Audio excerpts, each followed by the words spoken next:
From Japan, we move to the United Kingdom, and what some have described as a shake-up of long-standing travel rules. European nationals heading to the UK from Wednesday will need a mandatory entry permit, which the British government says will strengthen border security. The electronic travel authorization can be bought online in the next few days, about 12 euros, 10 pounds that is. But the price is rising swiftly from April 9 to 16 pounds. And this is supposed to begin on Wednesday. We have our correspondent in London, Juliana Olainka. Hi, Juliana. Good morning and welcome to the program. Good morning, Annie. Yeah, so what's this? I thought there was is this still Brexit? Is this bringing any sour taste or relationship between Europe and the UK? This a need for permits for Europeans to get into the UK? Yes, I think Brexit certainly has a part to play in it, but really this is about security, control, digital efficiency, and what the British government have described as international parity. I think you've laid out most of the details, but just to kind of double down on that point, from Wednesday, the Electronic Travel Authorization Initiative will be fully effective at British borders. So if you reside in a country that doesn't require a visa to enter the UK, from Wednesday you would have to make sure you filled out this ETA form online. Now, according to the British government, it literally takes a few minutes to fill out.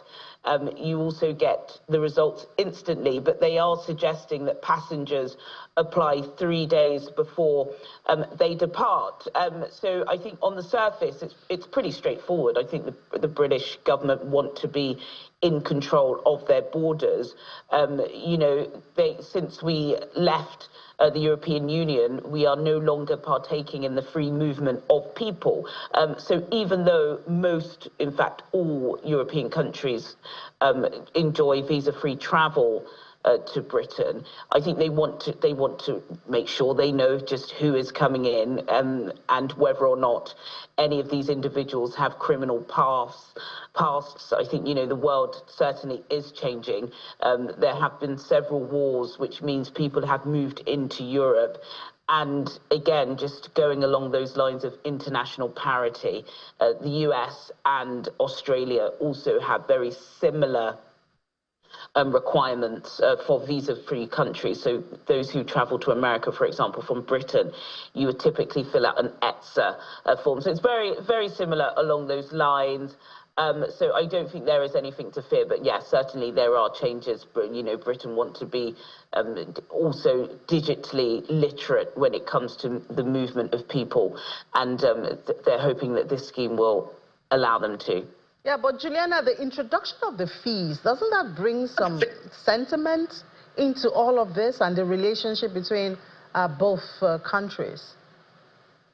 I'm not certain. I think, you know, there will always be an administration fee. It's £10, which is, God goodness, what, about €9, and then it goes up to £16 next week. I think it could be worse when it comes to movement of people across Europe. So this isn't causing any alarm in the UK. Who knows what the reaction is in Europe, but I think the £10 or the £16 is something somebody can stomach to ensure that the country is safe. All right. So, and there was a meeting between Keir Starmer and President Trump yesterday. I mean, President Trump doesn't seem to be smiling. You know, in Nigeria, he's not smiling with anybody, but they call it productive talks towards UK-US trade. Is this going to give a soft landing, you know, to the UK amidst all of these tariff talks? Yeah, we hope so.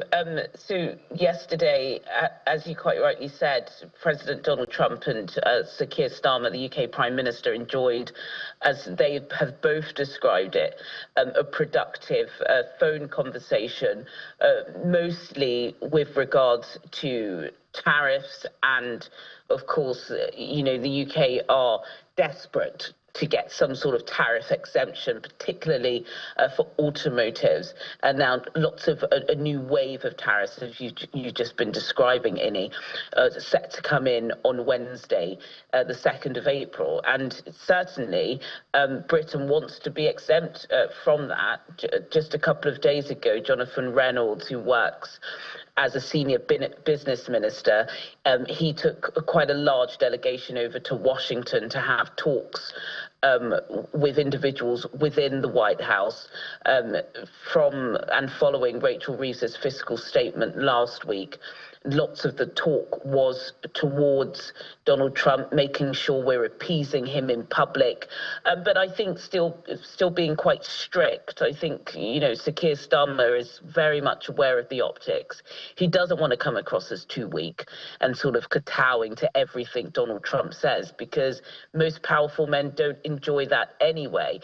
So I think for British business, British industry, I think we're kind of feeling pretty safe.